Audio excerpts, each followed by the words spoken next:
Hi Ryan and Rose. We send you our best wishes and congratulations, and we wish you a happy life together. And always remember that we love you.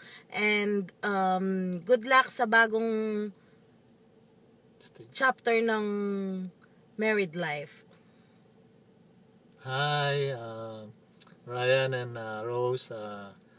Finally, natupad niya na yung matagal niya pinaplano. Alam ko na matagal niya ng pangarap yan at alam ko na masayang-masaya kayo ngayon dahil natupad niya na ito.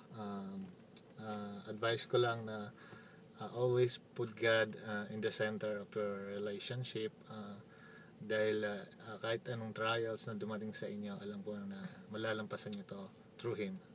Yun lang, best wishes and congratulations. Seryoso? I love you. We love you. Inuman na. Okay. Bye-bye.